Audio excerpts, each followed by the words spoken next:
Hello friends, GK गुरु जी अड्डा के YouTube platform पे मैं शैलेश आप सभी का हार्दिक स्वागत करता हूं। प्यारे साथियों, जैसे कि आप सभी को पता है आपका सीटेट का एग्ज़ाम 7 जुलाई को होगा। उसी को ध्यान में रखते हुए आज हम आपके लिए चाइल्ड डेवलपमेंट एंड पेडागोजी बाल विकास और शिक्षा शास्त्र का प्रीवियस ईयर क्वेश्चन पेपर लेकर के आए हैं। आज हम आपको तरीका बताएंगे कि जो आपका सीडीपी का पोर्शन है उसको कैसे बहुत ही सरल तरीके से आप सॉल्व कर सकते हैं। ठीक है, क्योंकि यहाँ से आपको फ्री के नंबर मिलते हैं और अगर आप यहाँ गलतियाँ कर जाते हैं तो कहीं ना कहीं फिर आपके फेल होने की उम्मीदें बहुत ज़्यादा बढ़ जाती हैं। ठीक है, तो आइए चलते हैं अपने पहले क्वेश्चन पर और पहले क्वेश्चन का जो है जवाब देखते हैं क्या होगा। देखिए, ये आपकी समझ पर निर्भर करता है, तो आप जितना बढ़िया तरीके से क्वेश्चन को पढ़ के समझेंगे उतना ही बढ़िया से आपका आंसर निकल के आएगा। पहला क्वेश्चन है, शरीर के केंद्रीय भाग से परिधियों या अग्रांगों की ओर का विकास दर्शाता है। मान लेते हैं ये शरीर है, कह रहा है शरीर से ये आपका बीच का हिस्सा ही क्या है, उसका केंद्रीय भाग है और ये आपके अग्रांग हैं। तो इधर की तरफ का जो विकास है वो किस चीज़ को दर्शाता है, यही आपको बताना है ऑप्शन में से। तो पहला है विकिरणीय विकास के सिद्धांत को, तो ये आपका गलत होगा। विकेंद्रीकृत विकास के सिद्धांत को, इसको भी नहीं दर्शाता है।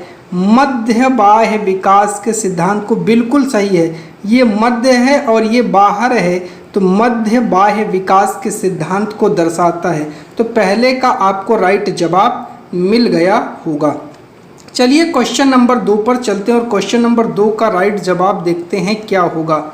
स्कूल बच्चों के सामाजिकरण की एक ऐसी संस्था है जहां आपको जवाब देना है क्या होता है, जहां प्रथम स्थान स्कूली बच्चों का होता है। देखिए, पहला ही उत्तर आपका सही मिल गया, तो अब आगे आपको जाना नहीं है। वैसे मैं सारे ऑप्शन आपको बता देता हूं। प्रमुख स्थान स्कूल की दिनचर्या का कोई स्थान नहीं होता भैया, बाल केंद्रित शिक्षा में बालक ही केंद्र होता है। स्कूल की गतिविधि का कोई स्थान नहीं होगा और शिक्षक का कोई स्थान नहीं होगा, तो दूसरे का पहला आपका राइट जवाब हो जाएगा। तीसरे पर चलते हैं। कह रहा है जब एक शिक्षक समूह से जुड़ जाते हैं, जैसे मान लीजिए कोई समूह है उससे शिक्षक जुड़ रहा है और अपने समूह के अन्य लोगों की तरह पोशाक धारण करने लगते हैं। मान लीजिए वह शिक्षक आप हैं, आप किसी स्कूल में ज्वाइन होते हैं, जैसे स्कूल के अन्य टीचर ड्रेस पहनते हैं वैसे आप भी ड्रेस पहन रहे हैं, तो आप किस चीज़ का प्रदर्शन कर रहे होते हैं ये आपको बताना है। क्या आप समूह की पहचान कर रहे हैं? भैया यहाँ समूह से कोई मतलब नहीं है, समूह की आज्ञाकारिता नहीं, इससे कोई आज्ञाकारिता की बात नहीं है। समूह का निर्देश अनुपालन कर रहे हैं? नहीं, ये भी गलत है। आप समूह के अनुरूप अपने आप को बना रहे हैं, इसीलिए इसका राइट जवाब होगा समूह की अनुरूपता। अपने आप को उस समूह के अनुसार आप एडजस्ट कर रहे हैं। चलिए चौथे क्वेश्चन पर चलते हैं और इसका जवाब देखते हैं। किसी वस्तु के स्थायित्व की अवधारणा पियाजे के विकास के किस चरण में प्राप्त होती है? कौन से वस्तु की स्थायित्व, जो वस्तु है उसका स्थायित्व बना रहता है, वो संवेदी गामक अवस्था में होता है, जो 0 से लेकर के 2 वर्ष तक होता है। क्योंकि चीज़ गायब कर दी जाती है लेकिन बच्चे के दिमाग में उसका अस्तित्व बना रहता है, उसका स्थायित्व बना रहता है, याद रखिएगा। ठीक है, चलिए चलते हैं 5वें पर। 5वां क्या कह रहा है? व्यक्तिगत शिक्षा कार्यक्रम की योजना के संदर्भ में बनाई जाती है। आपको 5वें का राइट जवाब देना है। देखिए, जो व्यक्तिगत शिक्षा कार्यक्रम की योजना है वो विशेष शिक्षा का कोई मतलब नहीं है, बाल केंद्रित शिक्षा कार्यक्रम के संदर्भ में बनाई जाती है। क्योंकि आपको पता है ना, मैंने बताया था केंद्र में क्या होता है, बालक होता है, तो याद रखिएगा। चलिए 6वें पर चलते हैं। कह रहा है कितने महीनों की आयु के बच्चे अधिकांश शब्दों को मिलाकर छोटे छोटे वाक्यों में बोलना शुरू कर देते हैं? आपको 6वें का राइट जवाब देना है। देखिए, तो आपके जो 18 से लेकर के 24 महीने की आयु के जो बच्चे हैं वो छोटे छोटे शब्दों को मिला करके वाक्य बोलना शुरू कर देते हैं। तो आप कहेंगे 18 से लेकर के 24 महीने। अगर इसको वर्ष में पूछ ले तो क्या कहेंगे, तो 1.5 वर्ष से आप कह सकते हैं 2 वर्ष तक के बच्चे, याद रखिएगा। ठीक है, चलिए अगला क्वेश्चन कह रहा है बुद्धि लब्धि IQ की अवधारणा किसने दी थी। आपको 7वें का राइट जवाब देना है। देखिए बुद्धि लब्धि IQ की अवधारणा स्टर्न महोदय के द्वारा दी गई थी, याद रखिएगा। ये फैक्ट वाले क्वेश्चन है, ठीक है। किसके द्वारा, स्टर्न महोदय के द्वारा दी गई थी। अगला क्वेश्चन है सृजनात्मकता को डैश की अवधारणा से संबंधित माना जाता है। सृजनात्मकता को डैश की अवधारणा से संबंधित माना जाता है। द्रव बौद्धिकता नहीं, ये नहीं होगा। रवादार बौद्धिकता बिल्कुल नहीं। सृजनात्मकता को पकड़ना है। अभिसृत सोच ये भी नहीं होगा। विविध सोच बिल्कुल, जो आपकी विविध सोच होती है वही क्या होती है, वही सृजनात्मकता की पहचान होती है। तो चौथा आपका राइट जवाब हो जाएगा। 9वें पर चलते हैं। किसी भाषा के स्वीकृत ध्वनि संयोजकों को इसके डैश नियमों के अंतर्गत बताया जाता है। तो इसके ध्वनि संबंधी नियमों के अंतर्गत बताया जाता है। ध्वनि संयोजन की बात हो रही है तो ये ध्वनि संबंधी होगा, याद रखिएगा। ठीक है, चलिए 10वें पर चलते हैं। जब सोचने की प्रक्रिया किसी भाषा द्वारा प्रभावित होती है तो ऐसी स्थिति को क्या कहेंगे। जो सोच रहा है व्यक्ति, उसके ऊपर जो प्रभाव पड़ रहा है वो भाषा का पड़ रहा है, तो इसको आप क्या कहेंगे, इसे भाषा निर्धारित कहा जाता है। क्या कहा जाता है, इसे भाषा निर्धारित कहा जाता है। चलिए 11 नंबर पर चलते हैं। अगला क्वेश्चन कह रहा है अपने अनुभवों और लक्षणों के आधार पर उपकरणों में खराबी आने के कारण की परिकल्पना का परीक्षण कर रवि उपकरणों की मरम्मत करता है। वह उपयोग करता है, वह किसका उपयोग कर रहा है। तो देखिए वो अंतर्दृष्टि तो उसको है नहीं, इसमें कलन विधि होगा नहीं, मानसिक दृढ़ता का कोई कॉन्सेप्ट ही नहीं है। अनुमानी विधि, वो अनुमान के आधार पर ऐसा कर रहा है, तो अनुमानी विधि का प्रयोग कर रहा है। ठीक है, चलिए अगला क्वेश्चन 12 कह रहा है दिव्या अक्सर निर्देशित कार्यों को छोटे छोटे हिस्सों में विभाजित कर आसान बना लेती है। वह उपयोग करती है, मतलब कोई एक बड़ा काम है, इसको वो छोटे छोटे भागों में तोड़ करके आसान बना लेती है, तो वह उपयोग कर रही है किसका, तो वो है उसका कम करने की विधि का नहीं, द्वितीय विस्तारण विधि का नहीं, तो किसका है भैया, ये आपका होगा उपलक्ष्य विश्लेषण विधि। इसी को क्या बोलते हैं, उपलक्ष्य विश्लेषण विधि। किसी बड़े कॉन्सेप्ट को छोटे छोटे कॉन्सेप्ट में तोड़ करके हल कर लेना ही क्या है, उपलक्ष्य विश्लेषण विधि है, याद कर लीजिएगा। 13 पर चलते हैं। पुरुष और महिला की भूमिकाओं का निर्धारण समाज करता है, यह कथन बताता है।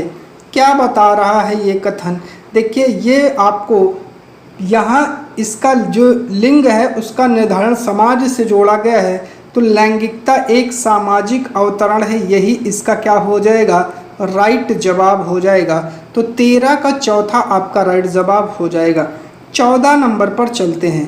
कह रहा है ग्रेडिंग, कोडिंग, अंकन, क्रेडिट संचयन प्रणालियाँ किसके उदाहरण है, आपको बताना है। परीक्षा के उत्तर पत्रों के मूल्यांकन की प्रक्रिया के बिल्कुल नहीं। कक्षा में बच्चों की स्थिति की निरूपण विधि है, बिल्कुल नहीं। आलेख पत्र या रिपोर्ट कार्ड में अकादमिक प्रगति को दर्शाने हेतु बिल्कुल नहीं। अधिगमकर्ताओं की उपलब्धि के आकलन की गणन विधि है, बिल्कुल यही आपका चौथा सबसे बेस्ट जवाब हो जाएगा। चलिए 15 पर चलते हैं। अधिगमकर्ताओं की उपलब्धि का आकलन शिक्षकों की सहायता करता, जो अधिगम करता है, जो लर्नर्स हैं उनकी उपलब्धि का जो आकलन है वो शिक्षकों की सहायता करता है। क्या सहायता करता है? अधिगमकर्ताओं के प्रदर्शन का रिकॉर्ड रखने में नहीं। शिक्षण अधिगम विधियों की प्रभावशीलता का मूल्यांकन करने में। बिल्कुल 15 का दूसरा आपका राइट जवाब हो जाएगा। चलिए 16 पर चलते हैं। 16 कह रहा है समावेशी शिक्षा के सिद्धांत पर आधारित है। किसकी बात कर रहा है? तो 16 का राइट जवाब होगा जो समता एवं समान अवसर है, ये समावेशी शिक्षा के सिद्धांत पर आधारित है। ठीक है ना। चलिए समावेशी शिक्षा का मतलब होता है सभी तरह के बच्चों को समान कक्षा में समान अवसर प्रदान किए जाएं। चलिए 17 पर चलते हैं।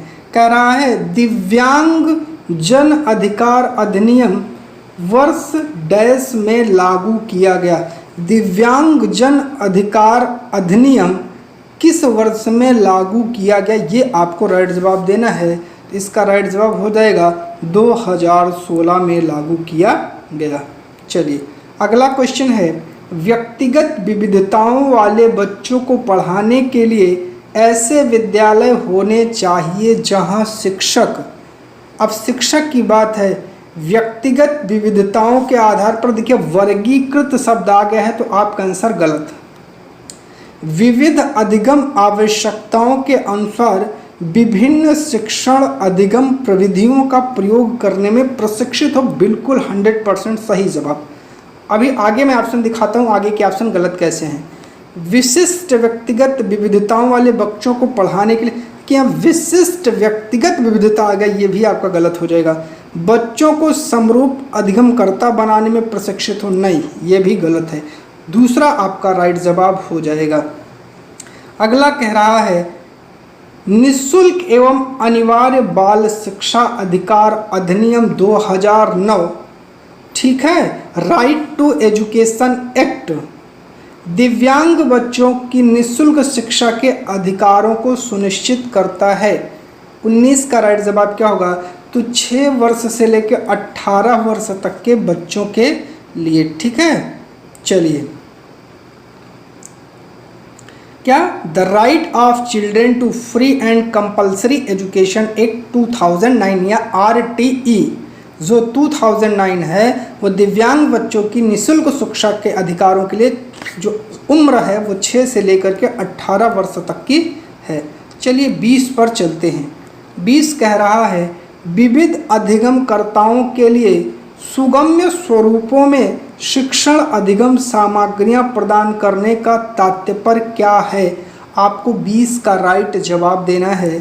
तो सार्वभौमिक समावेशी शिक्षा के नैतिक विचार, नए शिक्षण व्यावसायिकता की सार्वभौमिक संहिता, नहीं शिक्षण के सार्वभौमिक मानवतावादी दृष्टिकोण, नहीं अधिगम की सार्वभौमिक संरचना। ठीक है। चलिए 21 पर चलते हैं। कह रहा है स्वजागरूकता एवं संज्ञानात्मक क्षमताओं का नियंत्रण जैसे योजना बनाना, समीक्षा करना, संशोधन करना इत्यादि में अंतर्निहित है। तो 21 का राइट जवाब क्या होगा? संज्ञान बोध होगा। क्या होगा? संज्ञान बोध होगा। अर्थात स्वजागरूकता एवं संज्ञानात्मक क्षमताओं का नियंत्रण जैसे योजना बनाना, समीक्षा करना, संशोधन करना इत्यादि संज्ञान बोधक में अंतर्निहित हैं। चलिए 22 पर चलते हैं।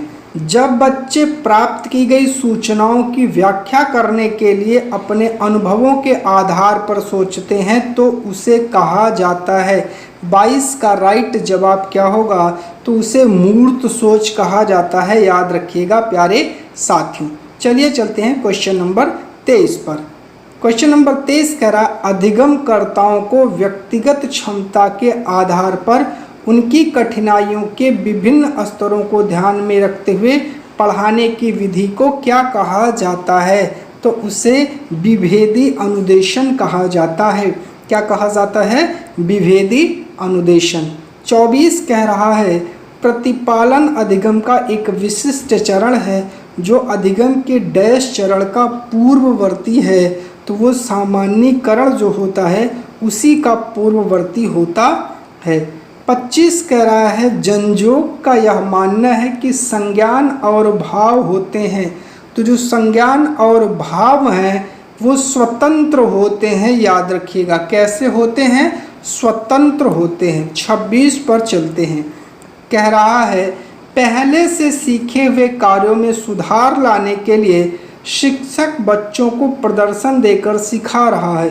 वह शिक्षण की किस विधि का प्रयोग कर रहा है? देखिए, पहले से सीखे हुए कार्य में सुधार लाने के लिए वो कर रहा है, तो इसका राइट जवाब हो जाएगा प्रतिरूपण, मॉडलिंग कहलाएगा। क्या कहलाएगा? मॉडलिंग कहलाएगा। 27 पर चलते हैं। कह रहा है मैथ और जैनिस के अनुसार निर्णय लेने वाले बच्चे समस्या का विश्लेषण करते हैं, विकल्पों की सूची बनाते हैं, इसके फायदे और नुकसान के प्रत्येक पहलू पर विचार करते हैं, उसका व्यवहार प्रस्तुत करता है, उसका व्यवहार सतर्कता को प्रस्तुत करता है, याद रखिएगा। चलिए 28 पर चलते हैं। कह रहा है एक समस्या सुधारक बच्चा विचार के आधार पर कथनों की सच्चाई या संभावना का मूल्यांकन करता है। 28 का राइट जवाब क्या होगा? तार्किक हो जाएगा। क्या हो जाएगा? तार्किक। 29 पर चलते हैं। कह रहा है जिस दिए गए कार्य को करते समय बच्चे स्वयं आनंद लेते हुए अनुभव प्रयोग करते हैं उसे कहा जाता है, तो उसे उपभोक्ता प्रकार का कार्य कहा जाता है, याद रखिएगा। अब चलते हैं क्वेश्चन नंबर 30 पर। ये आज का लास्ट क्वेश्चन है सीडीपी का। बहुसंवेदी शिक्षण अधिगम की प्रविधि में अधिगम संवर्धन हेतु दृश्य, श्रव्य, स्पर्श और संवेदनाओं का एक साथ प्रयोग किया जाता है। तो 30 का राइट जवाब क्या हो जाएगा? जल्दी से आप लोग कमेंट करके बताइए। तो 30 का राइट जवाब क्या हो जाएगा? गतिबोधक हो जाएगा प्यारे साथियों। ठीक है, चलिए बाल्यावस्था की अवधि में विकास आपको बताना है। बाल्यावस्था के बारे में आप जानते हैं धीमी गति से होता है एवं उसे मापा नहीं जा सकता, ये कथन गलत है। बहुस्तरीय और मिश्रित होता है, ठीक है। केवल जो देखिए जहाँ केवल शब्द आ जाएगा वो आंसर आपका वैसे ही गलत हो जाएगा, ठीक है। और अनियमित और असंबद्ध होता है, ये भी गलत है। तो दूसरा आपका राइट जवाब हो जाएगा बाल्यावस्था की अवधि में विकास बहुस्तरीय और मिश्रित होता है, याद रखिएगा प्यारे साथियों। चलिए क्वेश्चन नंबर 2 पर चलते हैं। कह रहा है निकट विकास का क्षेत्र जिसे ZPD zone of proximal development भी कहते हैं, उससे संबंधित आपको कुछ ऑप्शन दिए गए हैं। जो ऑप्शन सही है उसी का जवाब दीजिए। बच्चों के वर्तमान स्तर पर स्वतंत्र प्रदर्शन और वयस्क व अधिक कौशल वाले समकक्षियों की सहायता से बच्चे द्वारा उपार्जित किए जाने वाले प्रदर्शन के मध्य का क्षेत्र है। बिल्कुल सही जवाब है, पहला आपका राइट हो जाएगा, आगे जाना ही नहीं पड़ेगा। आगे देख लेते हैं विभिन्न प्रकार के कार्य जो कि अपनी आयु के अनुसार बच्चे को करने चाहिए परंतु वह नहीं कर सकती, ये ZPD नहीं है। वह प्रक्रिया जिसमें शुरू में विभिन्न समझ वाले 2 व्यक्ति समान समझ पर पहुंचते हैं, गलत है। वह प्रक्रिया जिसमें बच्चे समाज के वयस्क सदस्यों द्वारा निर्धारित विधि से कार्य करते हैं, ये भी गलत है। तो पहला आपका सही जवाब हो जाएगा। चलिए क्वेश्चन नंबर 3 पर चलते हैं। जीन पियाजे के अनुसार बच्चे अमूर्त संक्रियात्मक अवस्था, पियाजे ने 4 स्टेजेस बताई हैं बच्चों की, ठीक है। उनमें अमूर्त संक्रियात्मक अवस्था से आपसे संबंधित क्वेश्चन पूछा है, तो क्या होगा? अमूर्त संक्रियात्मक अवस्था में बच्चा, पहला ऑप्शन है परिकल्पित, निगमनात्मक तर्क और प्रतिज्ञप्ति चिंतन करने में समर्थ है, बिल्कुल सही है। आगे ऑप्शन देखते हैं। केंद्रीकरण और अनुत्क्रमणीय सोच में आबद्ध है, आबद्ध शब्द गलत हो जाएगा। संरक्षण, वर्गीकरण व श्रेणीबद्ध करने में सक्षम नहीं है, बिल्कुल सक्षम होता है। प्रतीकात्मक और सांकेतिक खेलों में भाग लेना प्रारंभ करता है, ये गलत है, ठीक है। ऐसे खेल वो नहीं खेलता है। चलिए अगला क्वेश्चन है क्वेश्चन नंबर 4।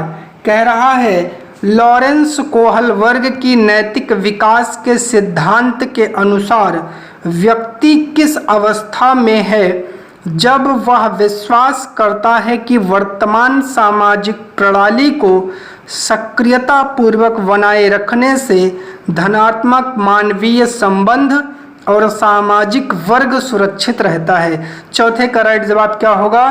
तो देखिए, जहां समाज शब्द आएगा वो समाज से ही जुड़ेगा, तो दंड और आज्ञा पालन का यहाँ कोई संबंध ही नहीं है।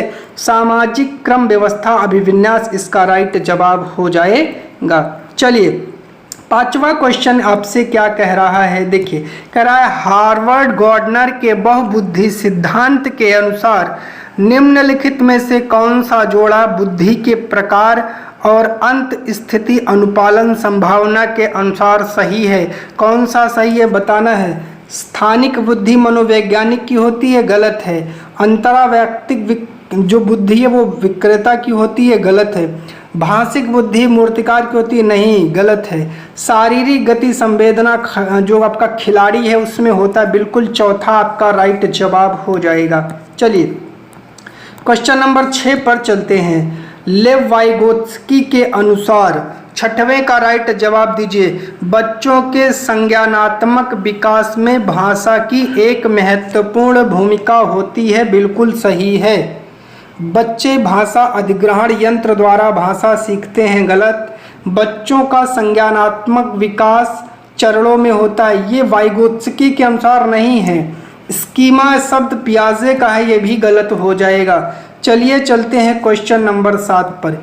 एक प्रगतिशील कक्षा में शिक्षण अधिगम प्रक्रिया के दौरान अधिगमकर्ताओं का मूल्यांकन कैसे होगा बताइए। बच्चों के अधिगम में सहायक नहीं, गलत है। बच्चों की अधिगम प्रक्रिया में रुकावट उत्पन्न करता है, गलत है। अभिभावकों को प्रतिपुष्टि देने के प्रयोजन से बेहद सफल, कम सफल व असफल विद्यार्थियों को पहचानने में सहायक होता है, ये भी गलत ऑप्शन है। तो चौथा सही हो जाएगा। क्या है? बेहद महत्वपूर्ण है, क्योंकि यह बच्चों की समझ की जानकारी देता है और अध्यापिका को अपने शिक्षा शास्त्र पर विचारने में सहायक होता है। चलिए क्वेश्चन नंबर 8 पर चलते हैं। कक्षा में सभी लिंगों में जेंडर रूढ़िवादिता कम करने और विकास के विस्तार की संभावनाओं को बढ़ाने के लिए प्रभावशाली पद्धति कौन सी है? 8वें का जवाब दीजिए। लिंगों के जैविक अंतरों की अपेक्षा करना और उन्हें अस्वीकार करना, गलत है। समाज में चित्रित लिंग भूमिकाओं को प्रबल करना, बिल्कुल गलत है। एक ही लिंग की योग्यता को समूह बनाना, इससे लड़कियों का ही समूह बनाएंगे या सिर्फ लड़कों का ही, गलत है। क्रियाकलाप के लिए मिश्रित लिंग समूह बनाना, विचार विमर्श को प्रोत्साहन करना, सबसे पॉजिटिव आंसर आपका ये है। क्वेश्चन नंबर 9 क्या कह रहा है? कह रहा अध्यापकों को कक्षा में बहुभाषिकता को क्या समझना चाहिए? तो एक गुण और साधन है, ठीक है, रुकावट नहीं है, समस्या नहीं है, ये व्यवस्थागत मुद्दा भी नहीं है, तो एक गुण और एक साधन होता है। चलिए क्वेश्चन नंबर 10 पर चलते हैं। बाल केंद्रित कक्षा वह है जिसमें क्या हो? अध्यापक केवल पाठ्य पुस्तक, केवल शब्द जहाँ आएगा गलत है। अध्यापक बच्चों को उनकी क्षमता के आधार वर्गीकृत करना, गलत है। बच्चों के व्यवहार को निर्देशित करने के लिए अध्यापक को पुरस्कार और दंड का प्रयोग, गलत है। अध्यापक लचीला है और प्रत्येक बच्चे की व्यक्तिगत आवश्यकताओं को पूरा करता है, चौथा राइट जवाब हो जाएगा। क्वेश्चन नंबर 11 पर चलते हैं। किस मनोवैज्ञानिक के अनुसार बच्चों के संज्ञानात्मक विकास में सांस्कृतिक उपकरण एक महत्वपूर्ण भूमिका निभाते हैं?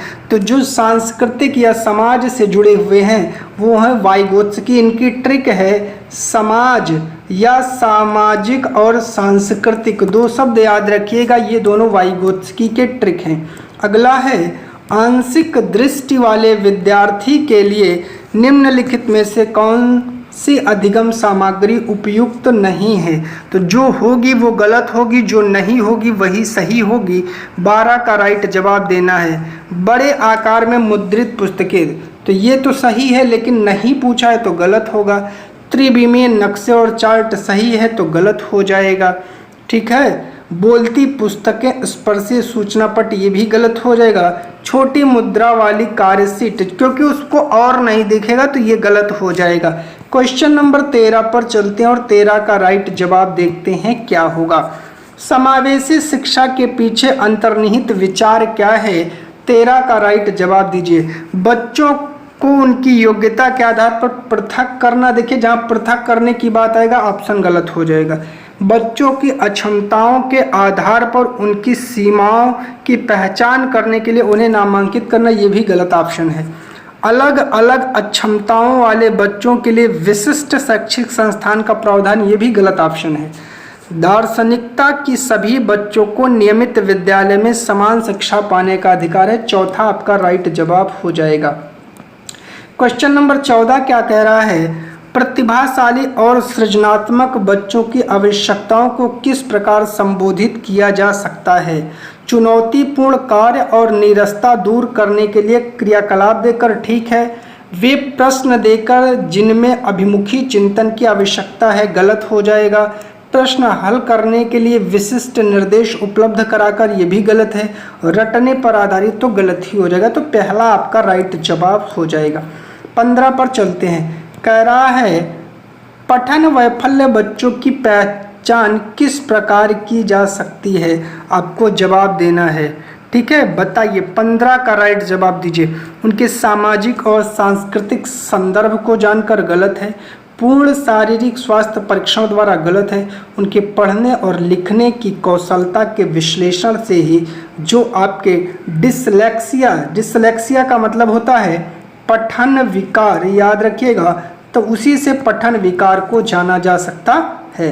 चलिए, 16 कह रहा है प्रतिकूल परिस्थितियों और वंचित पृष्ठभूमि वाले अधिगमकर्ताओं को संबोधित करने के लिए निम्नलिखित में से कौन सी पद्धति प्रभावशाली नहीं है? तो जो है वो गलत होगी, जो नहीं है वही सही होगी। नेगेटिव आंसर पूछा है, तो अधिगमकर्ताओं से बातचीत करके उनकी आवश्यकताओं और उनके सम्मुख आई चुनौतियों को समझना, ऑप्शन तो सही है लेकिन ये गलत हो जाएगा। नेगेटिव पूछा है। अधिगमकर्ताओं को विद्यालय के बाहर ट्यूशन पढ़ाने के लिए कहना, बस यही तो शब्द गलत है और यही हमारा राइट जवाब हो जाएगा।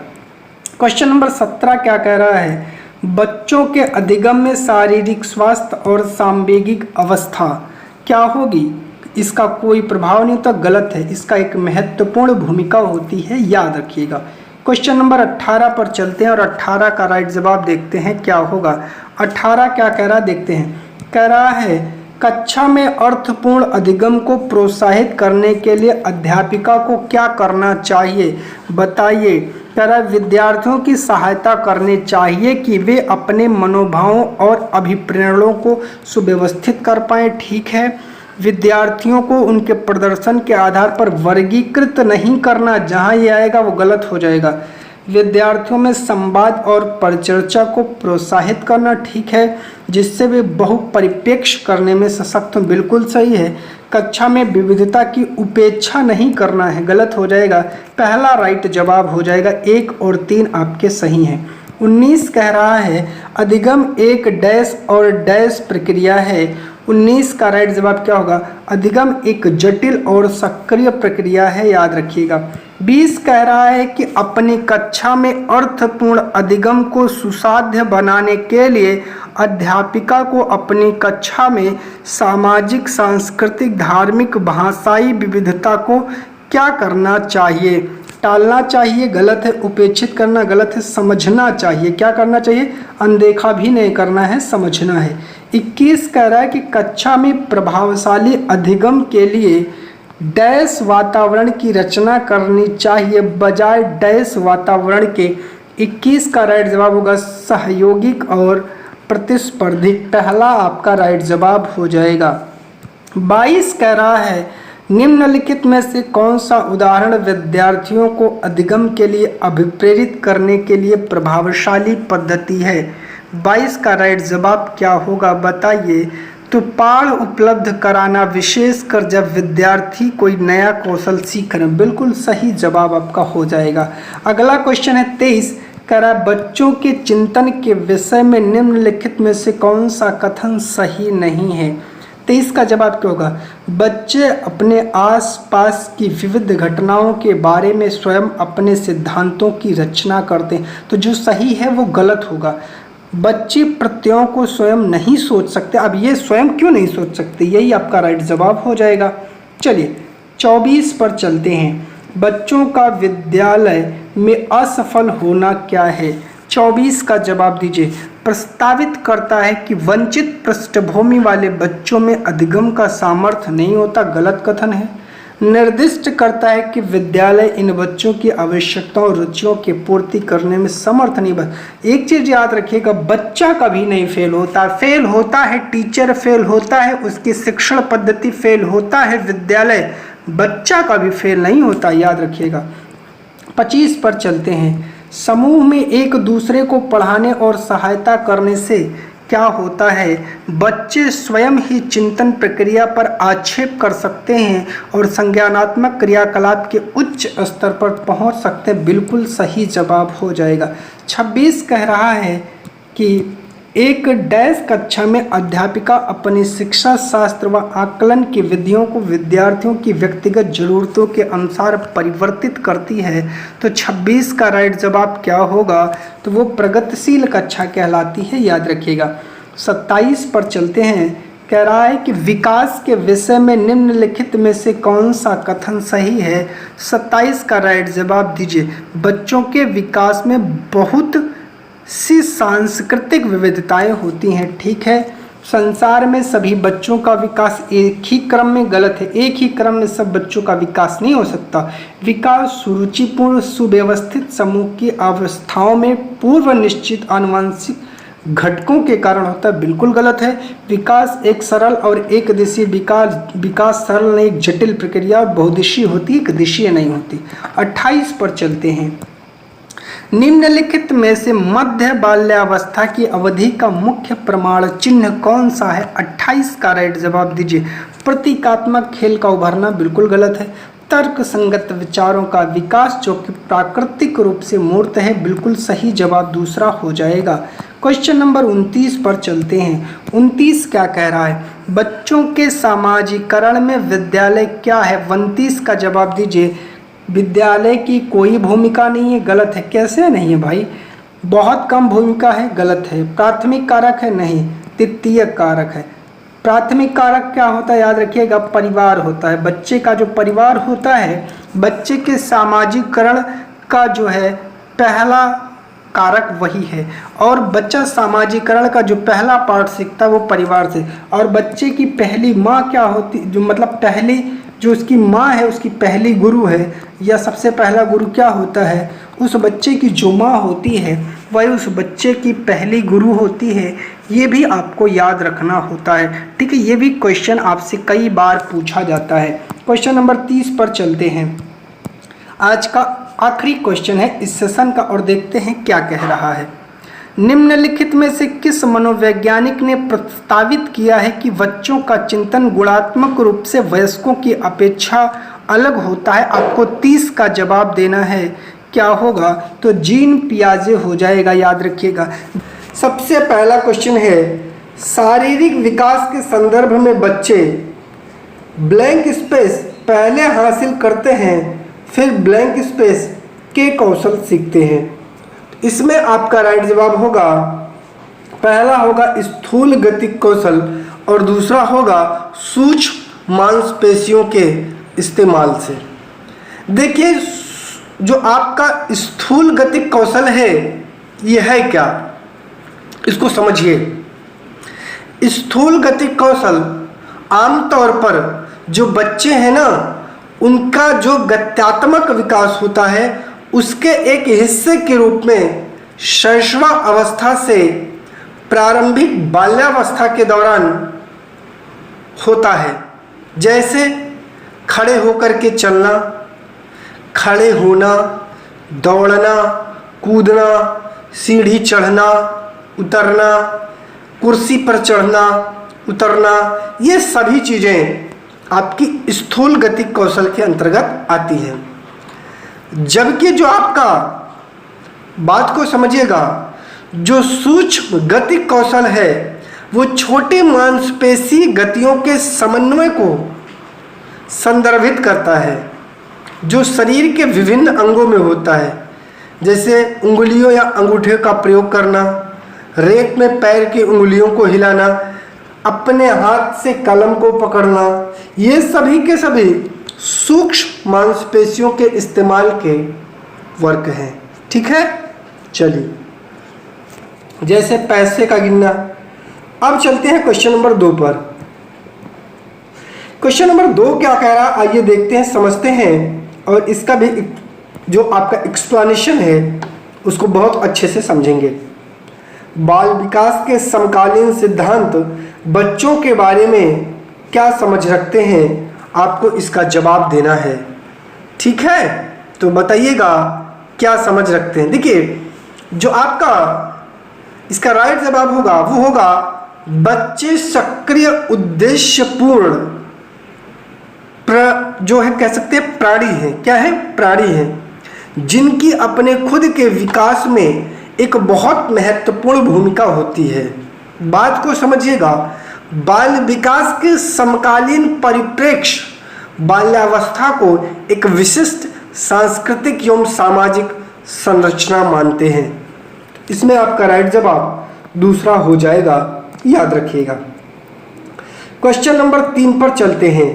विकास के संदर्भ में कौन सा कथन सही है? देखिए, बात को समझिए और जवाब दीजिए तीसरे क्वेश्चन का। अब बताइए कौन सा सही है। कह रहा है विकास केवल पर्यावरणीय कारकों पर निर्भर करता है। देखिए, जहां केवल आएगा वो ऑप्शन आपका वैसे ही गलत हो जाएगा।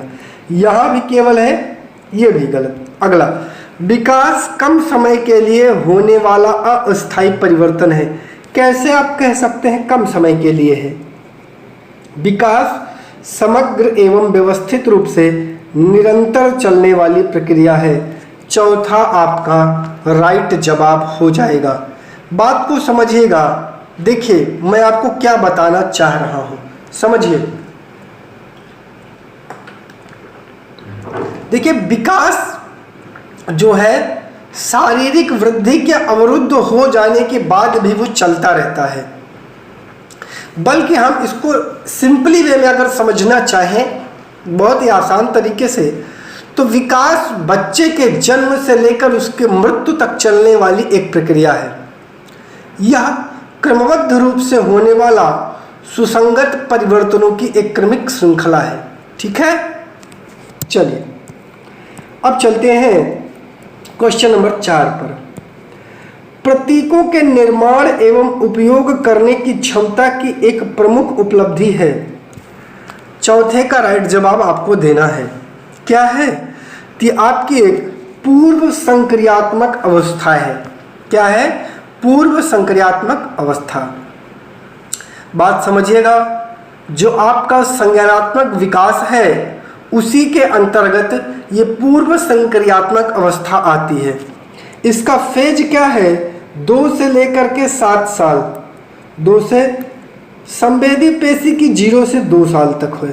ठीक है, तो इसकी कुछ अन्य और विकास संबंधी जो चीज़ें हैं उनके बारे में भी मैं आपको बता देता हूँ। देखिए, जैसे बच्चों में स्मृति, उनमें जो जिज्ञासा है, जो कल्पना करने की क्षमता है, इन सब चीज़ों का बहुत अच्छे तरीके से विकास होता है।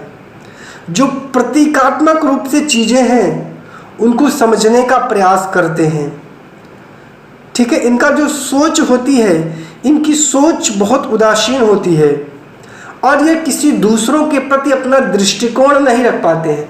अब 7 साल के बच्चे से कहिए कि वो किसी दूसरे के प्रति उसका दृष्टिकोण क्या है बताए, असंभव है, ऐसा वो नहीं कर सकता है।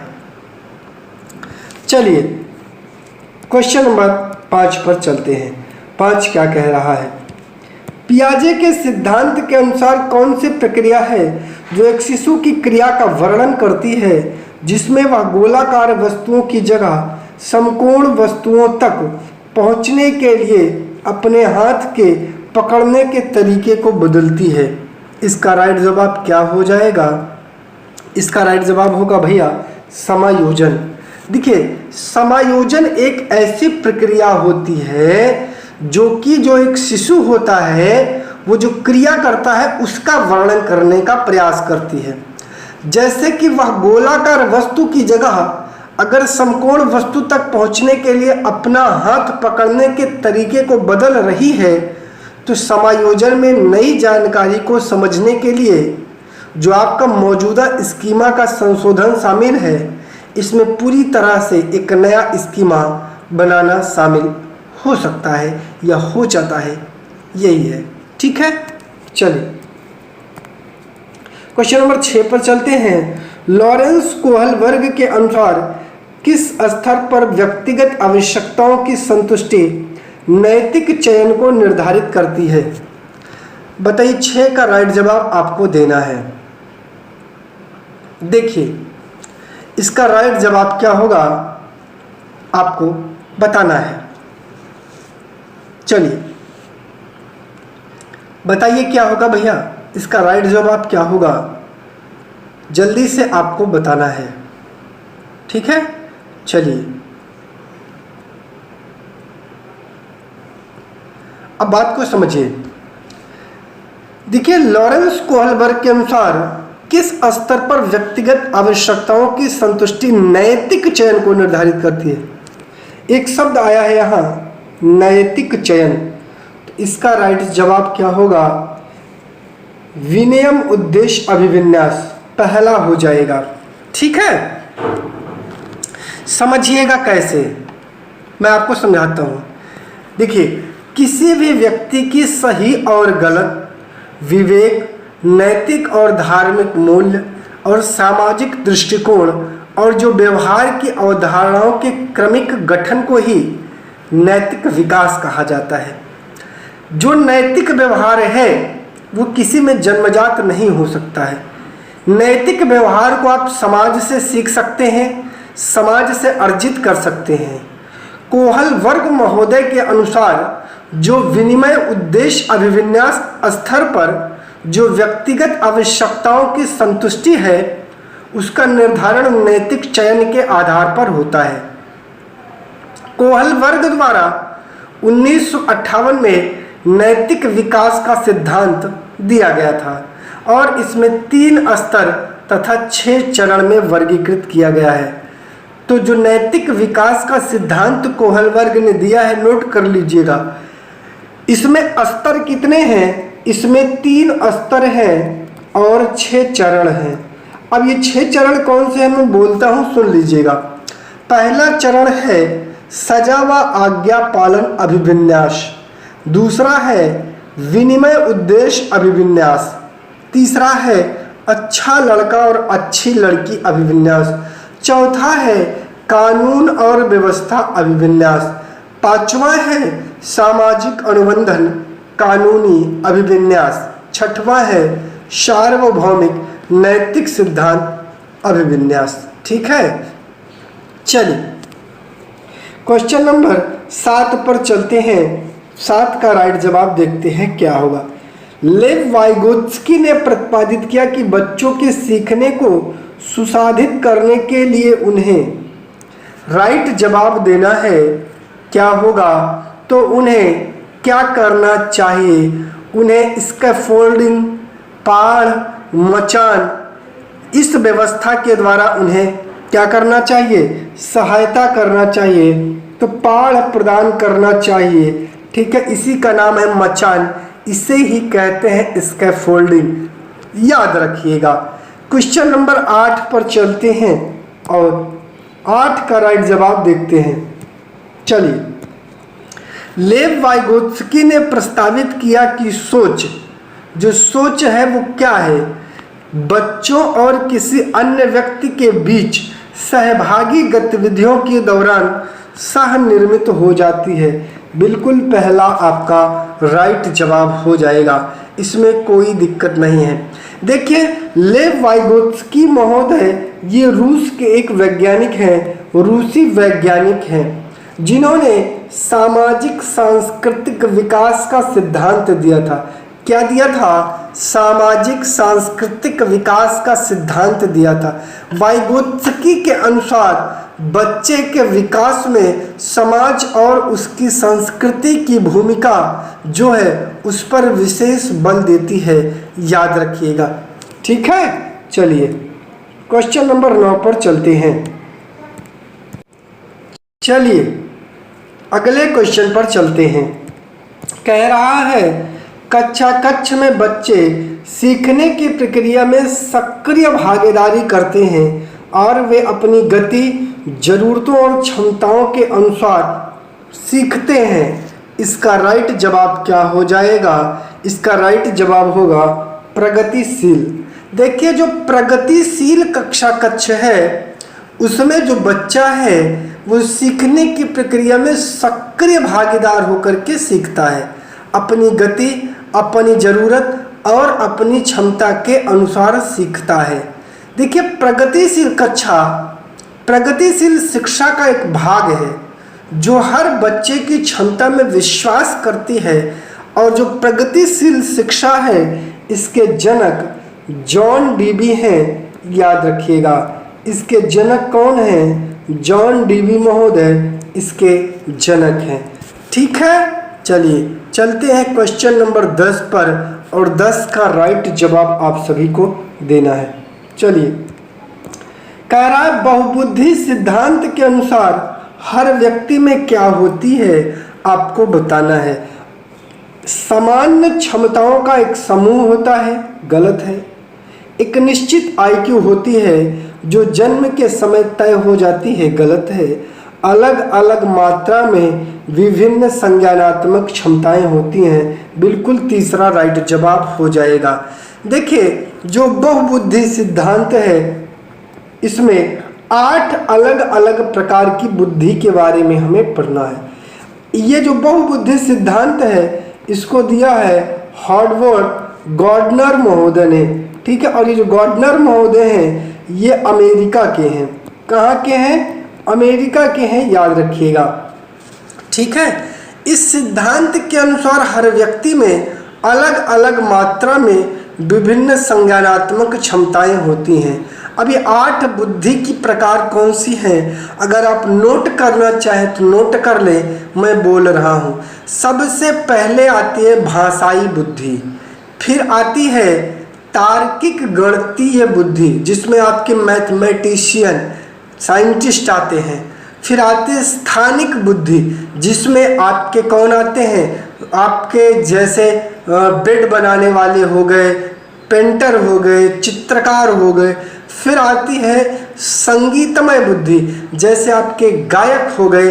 फिर आती है शारीरिक और गतिक बुद्धि जैसे खेलने वाले हो गए, खिलाड़ी हो गए, दौड़ने वाले हो गए। फिर आती है अंतरावैयक्तिक बुद्धि जैसे नेता हो गए। फिर आती अंतःवैयक्तिक बुद्धि जैसे आपके साधु संत हो गए बड़े बड़े। और फिर आता है प्राकृतिक बुद्धि, इसमें भी आपके साधु संत से ही रिलेटेड है। ठीक है, ये था आपका क्वेश्चन नंबर 10। क्वेश्चन नंबर 11 पर चलते हैं।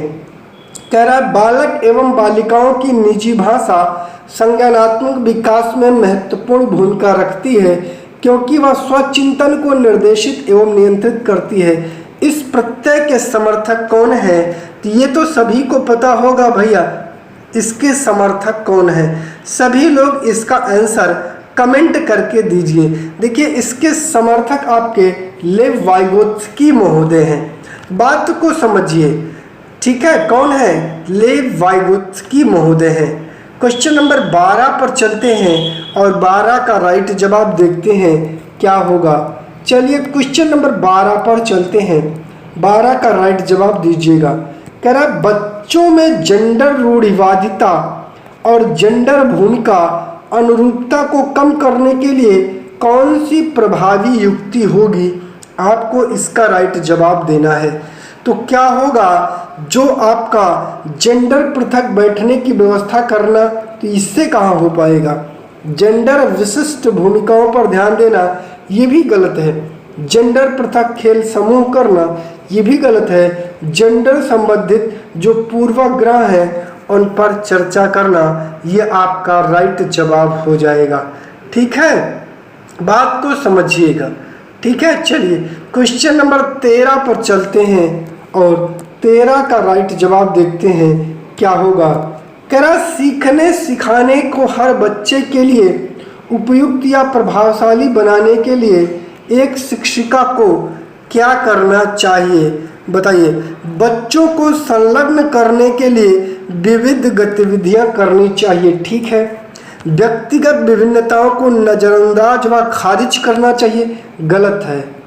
मूल्यांकन के तरीकों में बेहद अनम्य होना चाहिए, ये भी गलत है।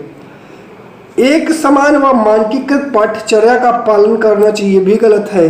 तो पहला आपका राइट जवाब हो जाएगा, याद रखिएगा। ठीक है,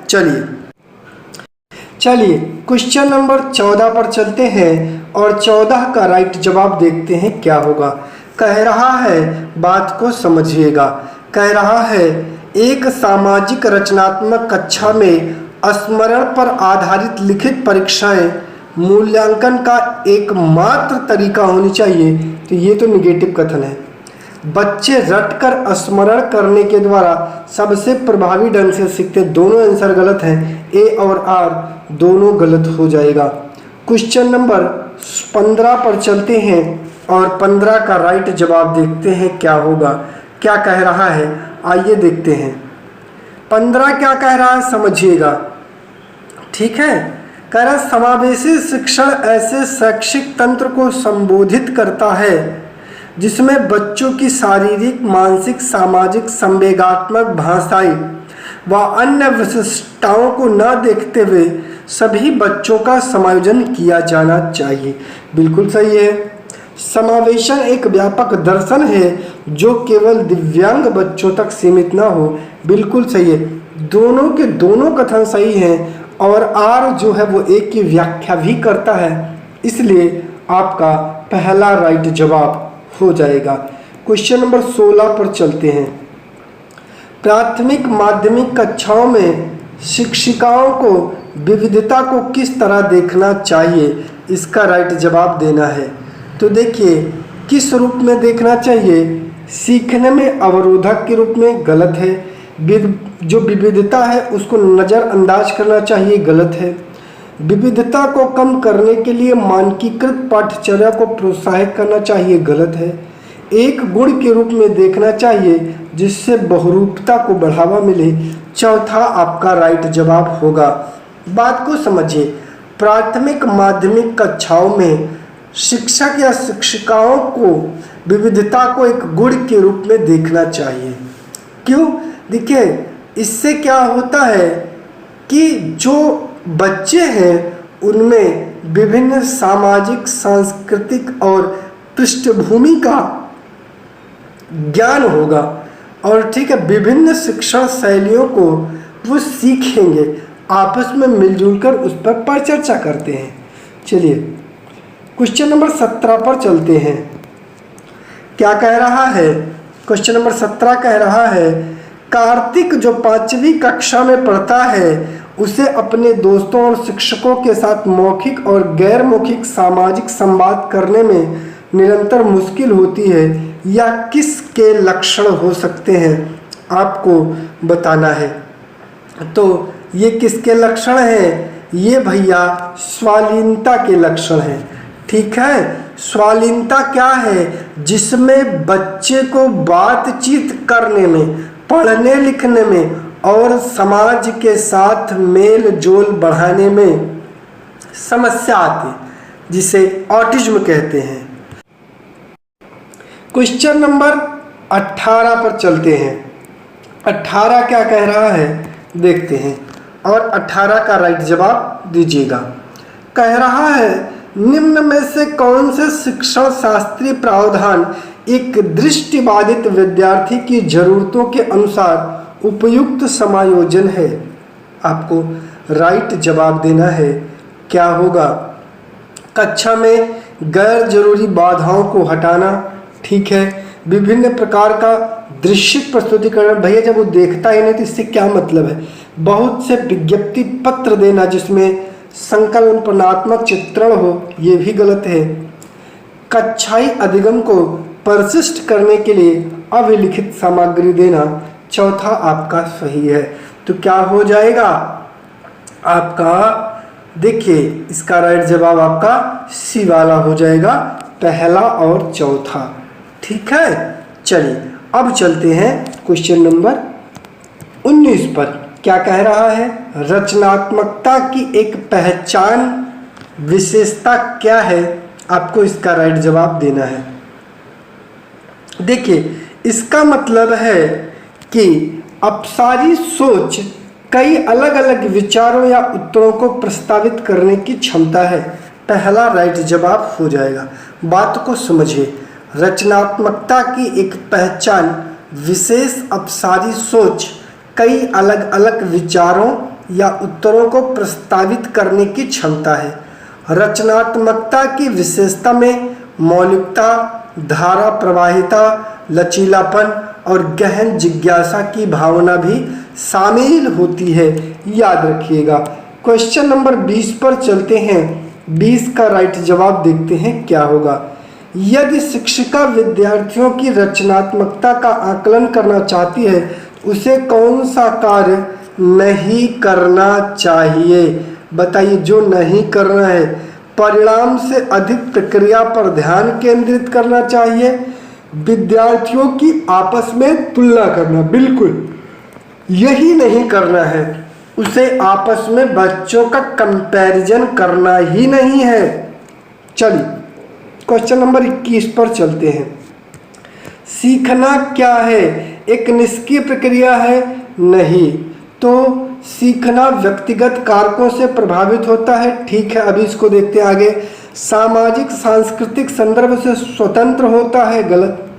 केवल जानकारी के प्रत्याहार, केवल शब्द गलत है। तो राइट जवाब आपका दूसरा हो जाएगा। देखिए सीखना व्यक्तिगत कारकों से ही प्रभावित होता है। व्यक्तिगत कारक होते क्या है ये समझिएगा। व्यक्तिगत कारक आपके जैसे प्रेरणा है, क्षमता है, अभिवृत्ति है, अभिरुचि है, रुचि है, ध्यान है, उम्र है। व्यक्तिगत कारक व्यक्ति के व्यक्तित्व के तत्व हैं जो सीखने और सोचने के तरीकों को बहुत ज़्यादा बेहतर बनाने का प्रयास करते हैं। क्वेश्चन नंबर 22 पर चलते हैं। 22 का राइट जवाब क्या होगा? निम्न में से किस प्रकार की मान्यता रखने वाले विद्यार्थी कक्षा में सीखने की ओर उन्मुख होंगे और बेहतर प्रदर्शन करेंगे? इसका राइट जवाब आपको देना है। तो बताइए कौन होगा? अपनी जन्मजात योग्यताओं को बिल्कुल भी बदला नहीं जा सकता, गलत है भैया, बदला जा सकता है। मेहनत से खुद के सीखने और प्रदर्शन में बदलाव लाया जा सकता है, बस राइट जवाब आपका यही हो जाएगा। क्वेश्चन नंबर 23 पर चलते हैं। शिक्षकों को अपनी कक्षा में महारत उन्मुख विद्यार्थियों को तैयार करने के लिए क्या करना चाहिए? और 23 का राइट जवाब दे दीजिए। उच्च अंक प्राप्त करने पर अधिक जोर दें, बिल्कुल गलत है। विद्यार्थियों को सभी प्रतियोगिताएं जीतने के लिए प्रोत्साहित करना, बिल्कुल गलत है, ऐसा नहीं करना है। सीखने की प्रक्रिया में आनंद व खुशी की अनुभूति महसूस करवाना, बिल्कुल तीसरा आपका राइट जवाब हो जाएगा, याद रखिएगा। ठीक है, चलिए क्वेश्चन नंबर 24 पर चलते हैं और 24 का राइट जवाब देखते हैं। निम्न में से कौन सी प्रणाली विद्यार्थियों के अर्थपूर्ण तरीके से सीखने में मदद करती है? अर्थपूर्ण तरीके से सीखने में मदद करती है। ज्ञान को विद्यार्थी के निजी जीवन से जोड़ देना ही, केवल शब्द आया है तो ये वैसे गलत है। बहुत सी जानकारी को एक ही समय पर याद कराना गलत है। बारंबार वेधन व अभ्यास पर बल भी गलत है, पहला राइट जवाब हो जाएगा। क्वेश्चन नंबर 25 पर चलते हैं। एक सामाजिक संरचनावादी कक्षा में सीखना किसको प्रोत्साहित करके किया जाता है? बताइए, इसका राइट जवाब आपको देना है। तो क्या होगा भैया? तो अधिसंज्ञानात्मक कौशल, स्वनियमता, विवेचनात्मक सोच, समस्या समाधान। अर्थहीन या दोहराव गलत है, तो चारों आपके सही है, तो तीसरा राइट जवाब हो जाएगा। ठीक है, चलिए चलते हैं क्वेश्चन नंबर 26 पर। विद्यार्थियों में संप्रत्ययों के वैकल्पिक संरचना, बताइए भैया 26 का राइट जवाब क्या होगा? तो इसका राइट जवाब होगा विद्यार्थियों द्वारा रचित सहज सिद्धांतों को दर्शाती है। यह संरचना अधिगम प्रक्रिया का एक सामान्य हिस्सा है।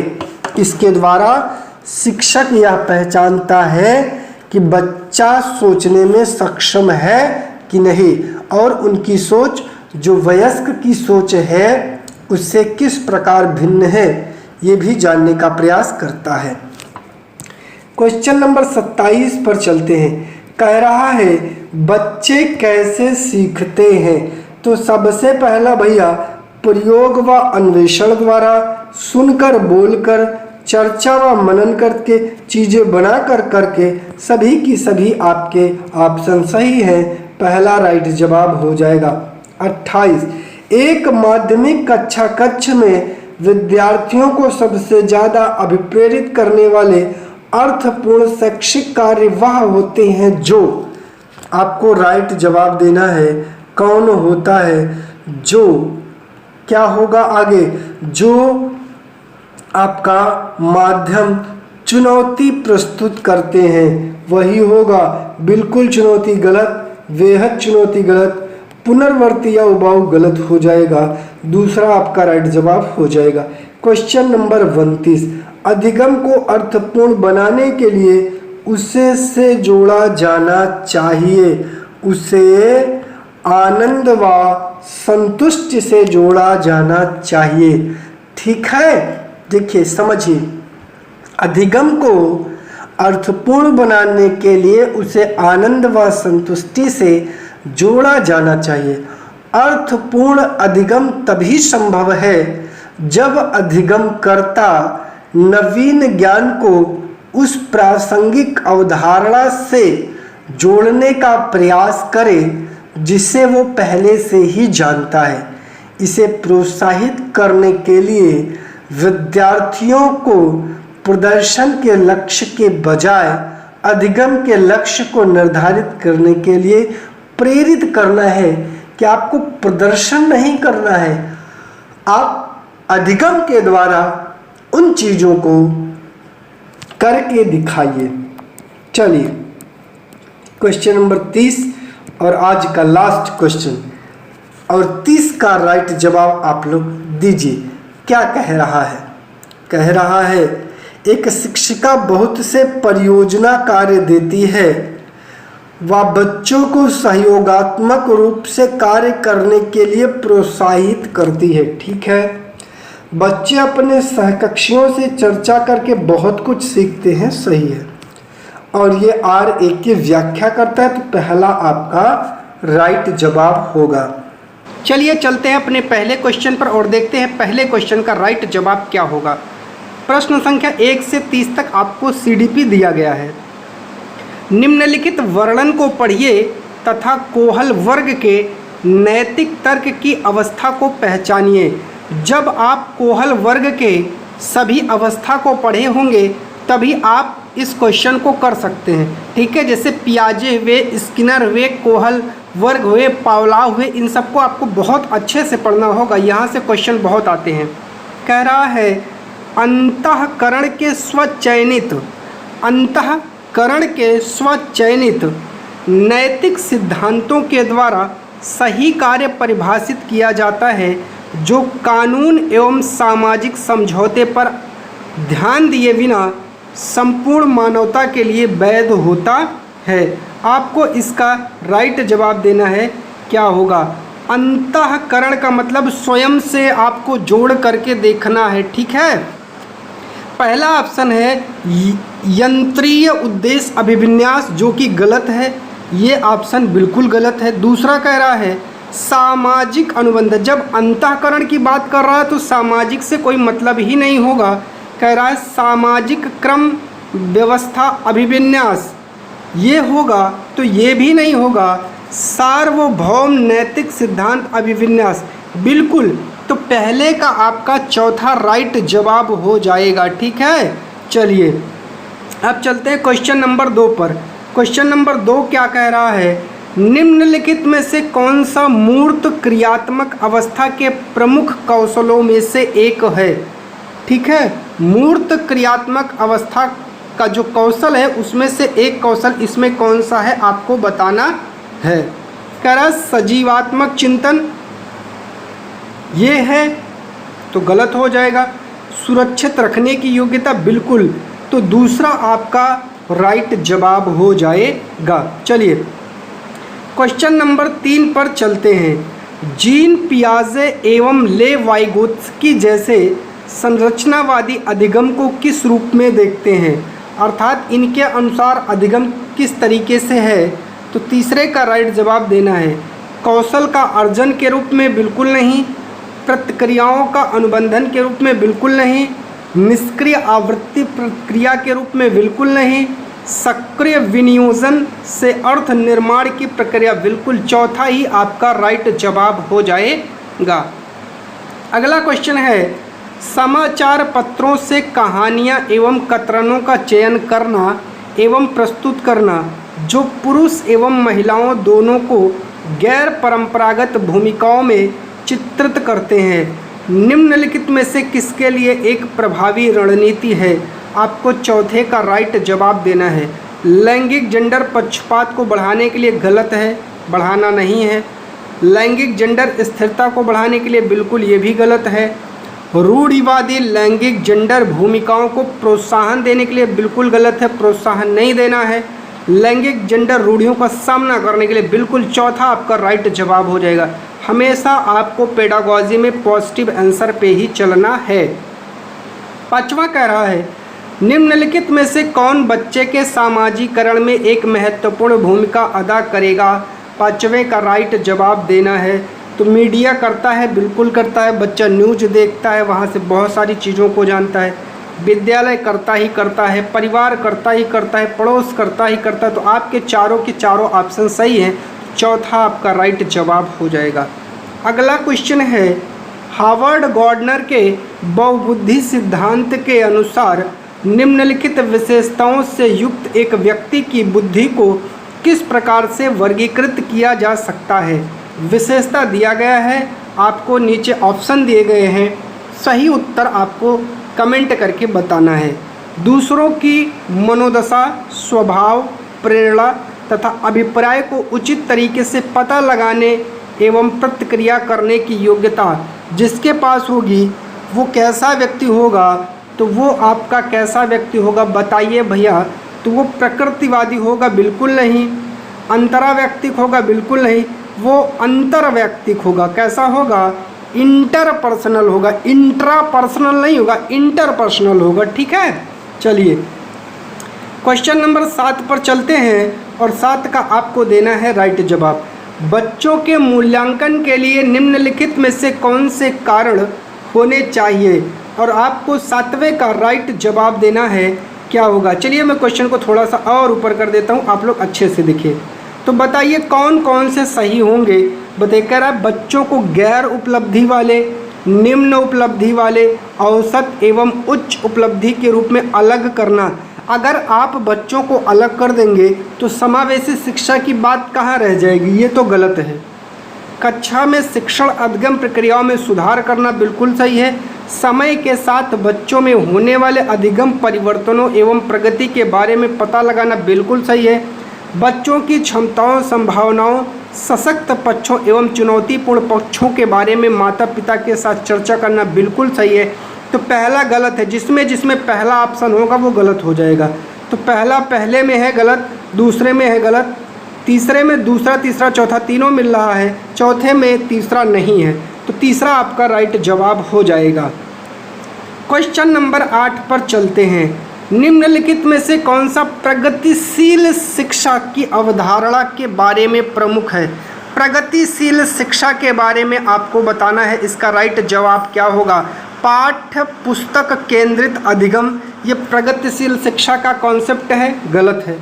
प्रत्येक बच्चे की क्षमता एवं संभावना में विश्वास करना राइट जवाब है। यही है आपकी प्रगतिशील शिक्षा। इम्पॉर्टेंट है, याद रखे रहिएगा। अगला क्वेश्चन है 9, कह रहा है विकास में वैयक्तिक विभिन्नता को समझने के लिए क्या महत्वपूर्ण है? 90 का राइट जवाब देना है।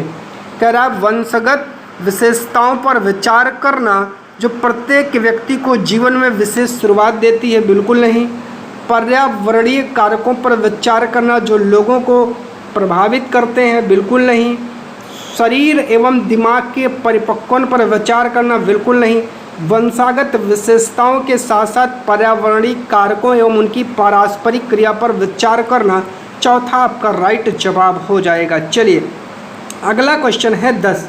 कह रहा है निम्नलिखित में से कौन सा विकास का सिद्धांत नहीं है? तो आपको 10वें का राइट जवाब देना। देखिए व्यक्ति अलग अलग गति से विकास करते हैं, तो ये एक विकास का सिद्धांत है। व्यक्ति तुलनात्मक रूप से क्रमिक होता है, बिल्कुल सही है। विकास समय के साथ साथ धीरे धीरे घटित होता है, बिल्कुल सही है। विकास की सटीक गति एवं प्रकृति जन्म के साथ ना तो उसकी सटीक गति होती है और ना तो उसकी प्रकृति जन्म से निर्धारित होती है। जरूरी नहीं है कि पहलवान का बच्चा पहलवान ही होगा, तो उसकी प्रकृति कहाँ जन्म से निर्धारित हो सकती है। उसकी गति सटीक नहीं हो सकती, क्योंकि वो लंबा हो सकता है, नाटा हो सकता है, मोटा हो सकता है, छोटा हो सकता है, ऐसा कोई नहीं। तो चौथा आपका क्या हो जाएगा? यहाँ पर राइट जवाब जो सही है वो गलत हो जाएंगे। Question number 11। अनेक शोध अध्ययनों से पता चलता है कि शिक्षक लड़कियों की अपेक्षा लड़कों से अधिक पारस्परिक क्रिया करते हैं। इसका सही विवेचन क्या होगा? और 11 का राइट जवाब देना है। लड़कियों की तुलना में लड़कों में शैक्षिक क्षमताएं काफ़ी अधिक होती हैं, गलत। लड़कियों की तुलना में लड़कों को अधिक अवधान की आवश्यकता होती है, गलत। यह शिक्षण में लिंग पक्षपात का एक उदाहरण है, बिल्कुल तीसरा आपका राइट जवाब हो जाएगा। ठीक है, चलिए अगला क्वेश्चन है। एक समस्या को मूल एवं अपसारी समाधानों के साथ करने की योग्यता निम्नलिखित में से किसकी एक प्राथमिक विशेषता है? 12 का राइट जवाब दीजिए। अहम केंद्रित बच्चों की, ईगोसेंट्रिक जो चाइल्ड होते हैं, नहीं। क्षतिग्रस्त बच्चों की, बिल्कुल नहीं। सृजनात्मक बच्चों की, जो क्रिएटिव चिल्ड्रन होते हैं, यही आपका राइट जवाब हो जाएगा। क्वेश्चन नंबर 13 पर चलते हैं। करा दृश्य रूप में बाधित या दृश्य रूप से बाधित विद्यार्थियों के साथ कार्य करते समय एक शिक्षक को किस प्रकार के अनुदेशन अनुकूलन करने चाहिए? 13 का आपको राइट जवाब देना है। क्या होगा? स्पष्ट रूप से बोलना, छूकर महसूस करना वाली जो सामग्री है उसकी अधिक मात्रा में प्रयोग, ठीक है, बिल्कुल यही राइट जवाब हो जाएगा। ठीक है, चलिए क्वेश्चन नंबर 14 पर चलते हैं। सहयोगात्मक अधिगम एवं हम उम्र साथियों के द्वारा शिक्षण का एक समावेशी कक्षा में किस प्रकार से उपयोग करना चाहिए? सक्रिय रूप से आगे बढ़ाना चाहिए, ठीक है। सक्रिय रूप से हतोत्साहित करना चाहिए, गलत है। कभी कभी प्रयोग, गलत है। प्रयोग नहीं, गलत है। तो पहला आपका राइट जवाब हो जाएगा। क्वेश्चन नंबर 15 क्या कह रहा है? निम्नलिखित में से कौन सा समावेशी कक्षा में सबसे अधिक महत्वपूर्ण होता है? 15 का राइट जवाब देना। एक रूप निर्देश, गलत है। मानकीकृत परीक्षण, गलत है। प्रतियोगी अधिगम को बढ़ावा देना, गलत है। विशिष्ट शिक्षा योजना, बिल्कुल, क्योंकि समावेशी कक्षा का मतलब बच्चे तेज, कमज़ोर और भी अन्य समस्या वाले बच्चे हो सकते हैं। तो आप विशिष्ट सेवा योजना के द्वारा ही उनकी समस्याओं का समाधान कर सकते हैं। क्वेश्चन नंबर 16 पर चलते हैं और 16 का राइट जवाब देखते हैं क्या होगा। अधिगमकर्ताओं एवं उनकी प्राथमिक विशेषताओं के मिलान युग्मों में से निम्नलिखित में से कौन सा सही है? 16 का आपको राइट जवाब देना है। तो 16 का राइट जवाब दीजिए, क्या होगा? श्रव्य क्षतिग्रस्त अधिगमकर्ता दृश्य सूचनाओं को समझ नहीं पाते हैं। श्रव्य का मतलब होता है सुनने वाला बच्चा। यहाँ दृश्य, तो दृश्य में तो उसको सुनने से समस्या है, देखने में थोड़ी है, तो ये तो गलत ऑप्शन है।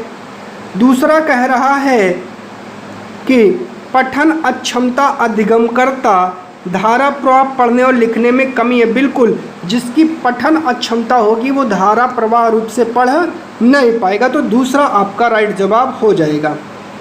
चलिए, सृजनात्मक अधिगमकर्ता अति सक्रिय या कार्य को पूरा करने में धीमे, ये गलत है। और चौथा भी जब आपको सही जवाब मिल गया तो आगे चलते हैं। क्वेश्चन नंबर 17 कह रहा है निम्नलिखित में से कौन सा अधिगम के सार्थक सरलीकरण के रूप में परिणित नहीं होता है? नहीं शब्द पर ध्यान देना है। पहले से विद्यमान ज्ञान से नए ज्ञान को जोड़ना गलत है। दोहराने एवं स्मरण करने को बढ़ावा देना। देखिए, जो सही होगा वो गलत माना जाएगा।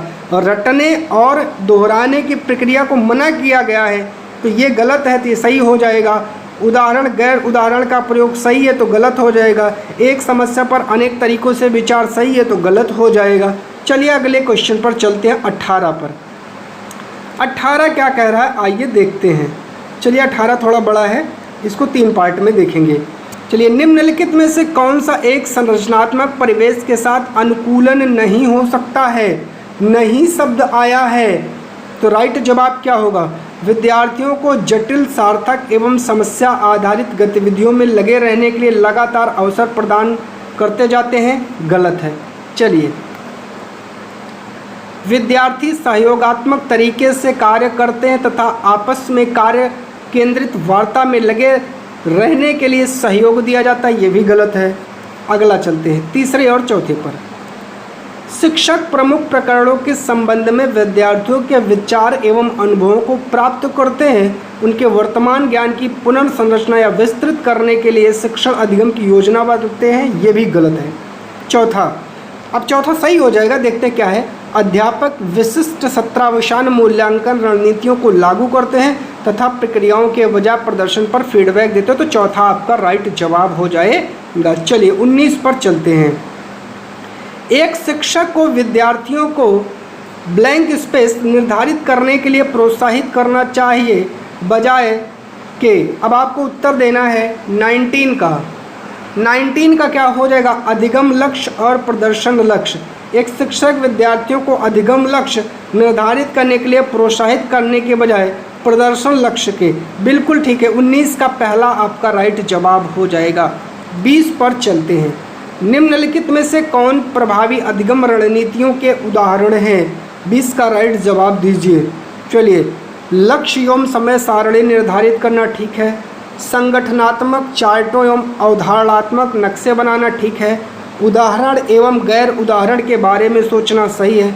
हम उम्र साथी को समझना सही है। स्वयं से प्रश्न करना सही है। चौथा आपका राइट जवाब हो जाएगा। चलिए क्वेश्चन नंबर 21 पर चलते हैं। 21 का राइट जवाब देखते हैं क्या होगा। इनमें से कौन सा बाह्य अभिप्रेरण का एक उदाहरण है या बाह्य अभिप्रेरणा का एक उदाहरण है? 21 का राइट जवाब देना है। मैं अपना गृह कार्य करना पसंद करती हूँ क्योंकि यह बहुत आनंददायक है।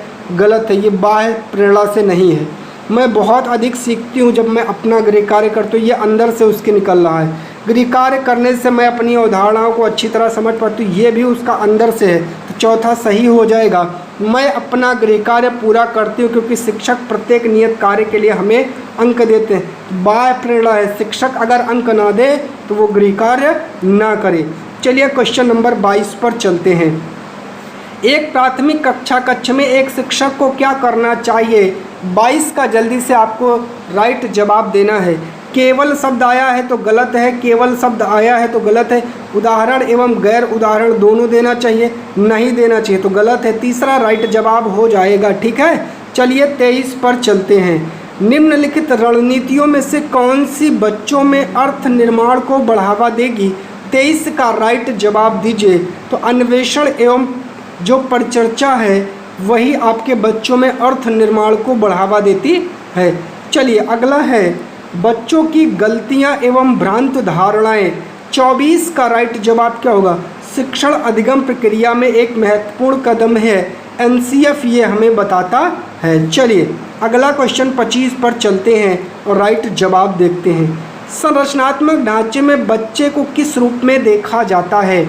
बताइए। लघु वयस्क के रूप में जो सभी पक्षों जैसे आकार, संज्ञान, संवेग में वयस्क की तुलना में कम है। गलत है। कोरी पटिया या खाली स्लेट होता ही नहीं है। एक निष्क्रिय प्राणी होता ही नहीं है।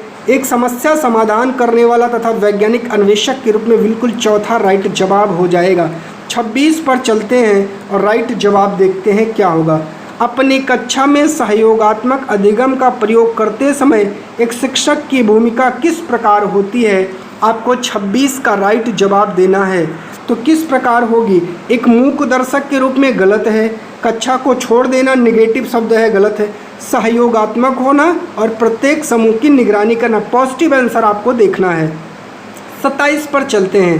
कह रहा है निम्नलिखित कथनों में से कौन सा विकास एवं अधिगम के बीच संबंध को सही तरीके से सूचित करता है? तो बताइए, विकास एवं अधिगम संबंधित नहीं, बिल्कुल गलत है भैया। अधिगम विकास का ध्यान किए बिना घटित होता है, गलत है। अधिगम की दर विकास की दर से काफ़ी अधिक है, बिल्कुल गलत है। विकास एवं अधिगम अंतः संबंधित और अंतः निर्भर हैं, चौथा आपका राइट जवाब हो जाएगा। 28 पर चलते हैं। पियाजे के अनुसार विशिष्ट मनोवैज्ञानिक संरचनाएं अनुभव से सही अर्थ निकालने के व्यवस्थित तरीके को क्या कहा जाता है?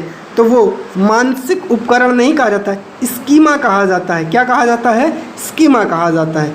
29 पर चलते हैं। एक उचित प्रश्न सुझाव के द्वारा बच्ची की समझ को उस बिंदु से बहुत आगे ले जाया जा सकता है जिस पर वह अकेले पहुंच सकती है।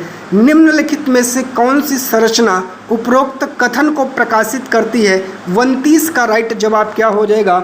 ZPD, zone of proximal development, समीपस्थ या निकट विकास के क्षेत्र को दर्शा रहा है। चलिए अगला है लेव वाइगोत्स्की के अनुसार आधारभूत मानसिक क्षमताओं को मुख्य रूप से किसके द्वारा उच्चतर संज्ञानात्मक प्रक्रियाओं में बदला जा सकता है?